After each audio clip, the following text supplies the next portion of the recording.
Hello student, चलिए हम आपके बीच में जो वीडियो लेके आए हैं वो वेरी इंपॉर्टेंट टॉपिक है। और जो बच्चे मेरे लिए नए हैं, नए व्यूअर्स हैं, चलिए जल्दी फटाफट आप वीडियो को लाइक कर दें और ताकि आपके पास जो भी नया वीडियो आए उसका नोटिफिकेशन आ पाए। बेल आइकन का आइकन प्रेस कर दीजिएगा और आपके सर्कल, आपके संबंधी, आपके रिलेटिव में जो भी बच्चे इस तरह से एजुकेशन डिपार्टमेंट से जुड़े हुए हैं, कंप्यूटर का नॉलेज लेना चाहते हैं, उसको वीडियो शेयर कर दीजिए ताकि देख के इस वीडियो को समझ पाएँ कि ये क्या होता है, नहीं होता है। चलिए आगे हम आज जो टॉपिक आपके बीच में हम लेके आए हैं वो आपका डाटाबेस स्टैटिक्स फंक्शन है। डाटाबेस स्टैटिक फंक्शन होता क्या है, इसके बारे में 1 बाय 1 करके देखते हैं। तो चलिए, जो बच्चे नोट डाउन करना चाहते हो फटाफट अपना कॉपी निकालिए, पेन निकालिए और इसको नोट डाउन कर दीजिए। चलिए देखते हैं डाटाबेस स्टैटिक्स फंक्शन होता क्या है 1 बाय 1 करके और समझते हुए चलेंगे। तो डाटाबेस स्टैटिक्स फंक्शन ये क्या होते हैं इसके बारे में देखेंगे। तो डाटाबेस स्टैटिक्स फंक्शन जो होते हैं इसमें ये फॉर्मूले जो होते हैं equal to D sum control plus A, equal to D mean control plus A, equal to D max control plus A, bracket close नहीं करना है, equal to D average control plus A, equal to D count control plus A और equal to D counta control plus A.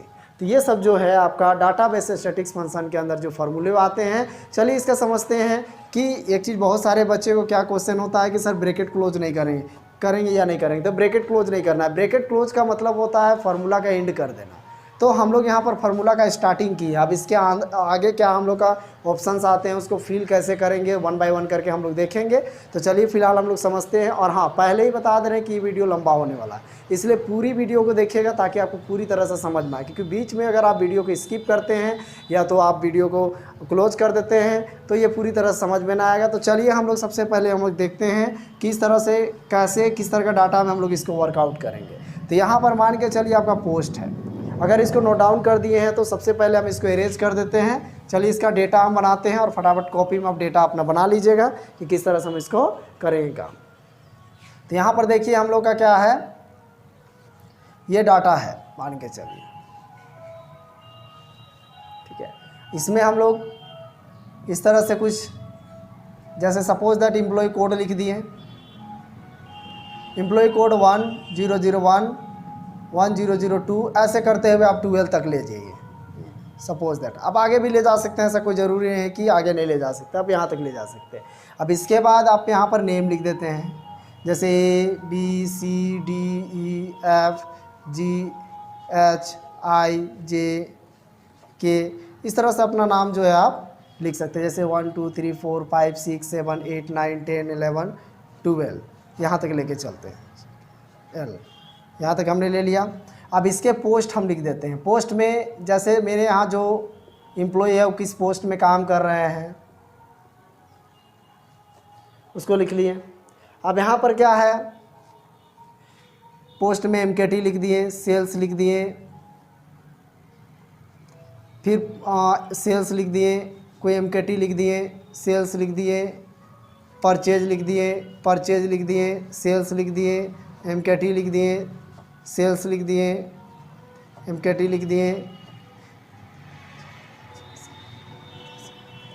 Sales लिख दिए। तो चलिए यहाँ पर हम इस तरह से टाइप किया। अब यहाँ पर हम क्या कर देते हैं कि सैलरी डाल दिए, किसी का 5000, किसी का 9000, किसी का 12000, किसी का 11000, किसी का 5000, किसी का 8000, 8500, अपने हिसाब से आप इसको डाल सकते हैं।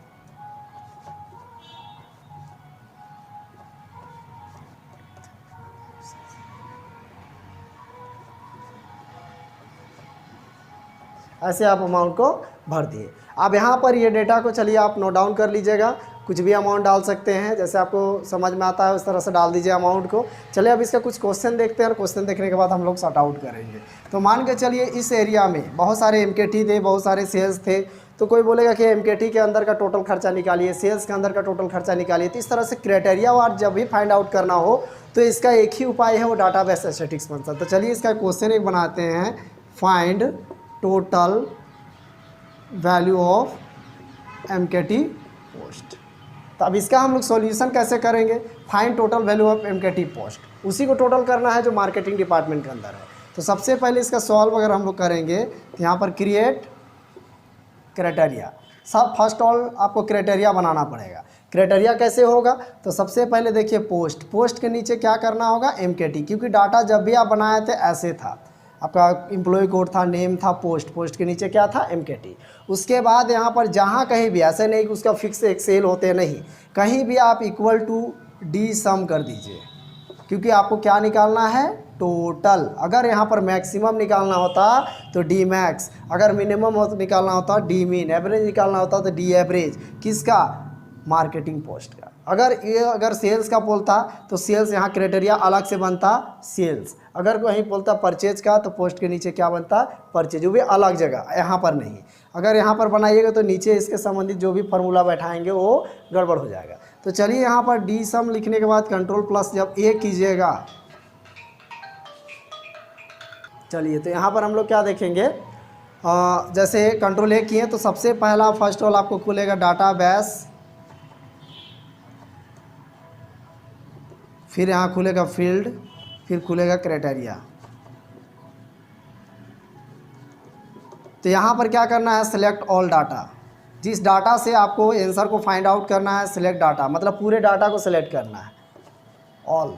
उसके बाद select head of sum. Head of sum का मतलब हुआ जिस सेल रेंज में से आप फाइंड आउट करते हैं। अगर मान के चलिए बेसिक टोटल में से जोड़ना है तो बेसिक लिखा है उसको सेलेक्ट करेंगे।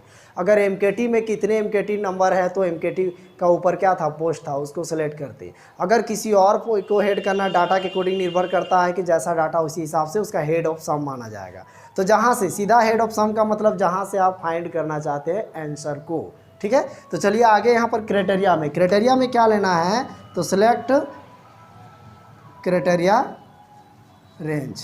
क्राइटेरिया रेंज में क्या लेंगे, तो आपका जो यहाँ पर है बना हुआ ये दोनों डाटा को सिलेक्ट कर देंगे। यहाँ क्या लेंगे, जिसमें से फाइंड आउट करते थे वो, और यहाँ क्या लेंगे तो ऑल ऑफ पूरे डेटा को लेना है जहाँ से आप आंसर को फाइंड आउट करना चाहते हैं। तो चलिए ये समझ में आ गया होगा, जो नोट डाउन नहीं किए होंगे वो नोट डाउन कर लीजिएगा। चलिए आगे के वीडियो हम लोग देखते हैं, वो भी PC में, कि किस तरह से हम इसको प्रैक्टिकल। हेलो स्टूडेंट, चलिए आज हम लोग इसका वीडियो हम लोग देखते हैं, वीडियो क्लासेस में इसका प्रैक्टिकल नॉलेज देखते हैं। मान के चलिए एम्प्लॉय कोड है, ये नेम है, और यहाँ पोस्ट अलग अलग पोस्ट दिए हैं। और अगर बाय द वे आपको बोल दिया जाए कि जैसे MKT, अगर कोई बोलेगा कि आपको मार्केट डिपार्टमेंट के अंदर टोटल कितने खर्च किए हैं, तो आपके पास क्या होता है ऑप्शन कि आप इसको कैलकुलेटर में जोड़िए, फिर इसको जोड़िएगा, इसको जोड़िएगा, इसको जोड़िएगा, साथ में आपको जोड़ने अलग अलग जोड़ना होगा, ढूंढ के जोड़ना होगा। तो मान के चलिए अगर चाहते हैं कि कुछ ऐसा तरीका हो कंप्यूटर में जिससे कि हम लोग का ये सब मुसीबत से बच पाएँ, जैसे मान के चलिए यहाँ 9 एम्प्लॉय का डेटा है, इसलिए तुरंत में फाइंड आउट कर दीजिएगा। मगर यदि आप 100 या 1000 एम्प्लॉय यहाँ इस तरह से मिक्स डेटा हो और उसमें से किसी पर्टिकुलर क्राइटेरिया वाइज अगर फाइंड आउट करना हो तो कैसे है। तो एग्जांपल फॉर हम एक क्वेश्चन बोल रहे हैं, जिस क्वेश्चन को आप कॉपी में नोट डाउन कीजिएगा। जैसे लगेगा फाइंड, आपका एक क्वेश्चन लिख रहे हैं, ये सॉरी आप क्वेश्चन एक बोल रहे हैं, उसको आप ध्यान से सुनिएगा और कॉपी में नोट डाउन कीजिएगा।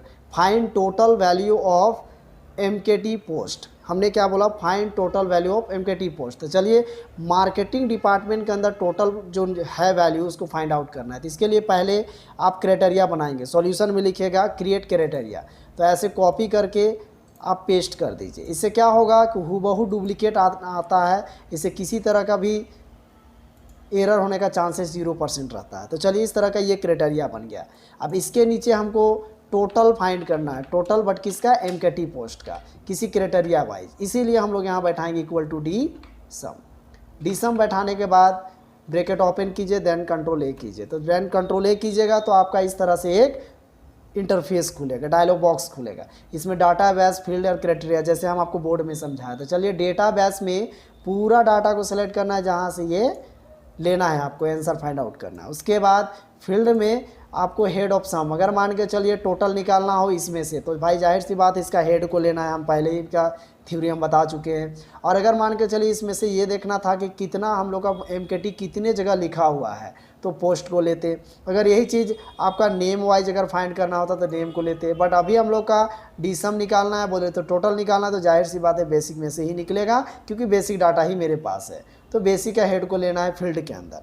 उसके बाद आ जाना है क्राइटेरिया रेंज में, कर्सर को रखना है। तो क्राइटेरिया में क्या लेंगे, तो ये जो आपने बनाया है दोनों सेल को सिलेक्ट कर देना है केयरफुली। देन यहाँ से देखिए आपका 25,000 फाइंड आउट कर रहा है।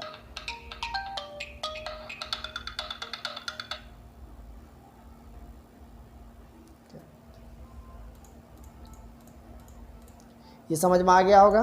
तो चलिए यहाँ पर क्या दिया हुआ है कि ये निकल गया। अगर इसी तरह से इसका मैक्सिमम निकालना है तो इक्वल टू डी मैक्स लिखेंगे।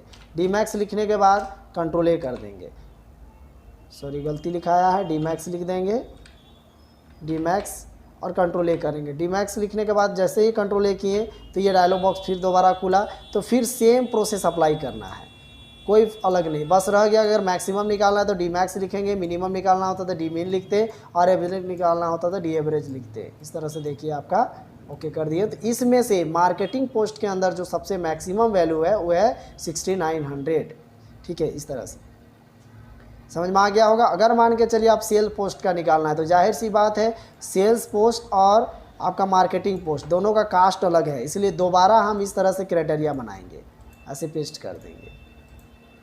पेस्ट इसलिए करवा रहे हैं ताकि एरर 0% चांसेस रहता है।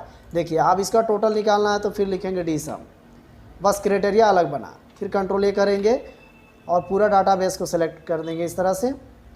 उसके बाद फील्ड में हम लोग हेड ऑफ सम को लेंगे जिसमें से फाइंड करना है, और क्राइटेरिया रेंज में ये क्राइटेरिया को सिलेक्ट करेंगे। देन ओके कर दिए। तो देखिए सेल्स डिपार्टमेंट के अंदर टोटल आपका 19,400 आपका एक्सपेंस हो रहा है। ये हम लोग का फाइंड आउट हो गया। आई होप कि समझ में आ गया होगा। यदि समझ में नहीं आया होगा तो वीडियो के नीचे आज इसको कमेंट करके भेजिए, और मेरा पर्सनल नंबर अगर किसी के पास हो तो आप उसको कॉल करके पूछ सकते हैं। अगर आपका आगे और डिटेल्स में इस वीडियो को चाहिए तो आप प्लीज़ आपको इसके कमेंट बॉक्स में जाकर कमेंट करें, ताकि आपका बीच में हम दोबारा इसको रिवाइज करके ला पाए और समझ पाए कि आपको क्या परेशानी है नहीं है। चलिए आज के लिए इतना ही। इससे पहले आपसे रिक्वेस्ट करते हैं प्लीज़ चैनल को सब्सक्राइब करें, और अगर वीडियो पसंद आया हो और समझ में आया हो तो ही लाइक करें, अगर नहीं समझ में आया तो लाइक करने की ज़रूरत नहीं है। और दूसरी बात रह गया कि ज़्यादा से ज़्यादा इसको शेयर करें, ताकि आपके जैसे जो भी बच्चे या तो जो भी एम्प्लॉई जो हैं कहीं वर्कआउट कर रहे हैं इस तरह का परेशानी में फंसे हैं तो उसको सॉर्ट आउट कर पाए। चलिए आज के लिए इतना ही, धन्यवाद।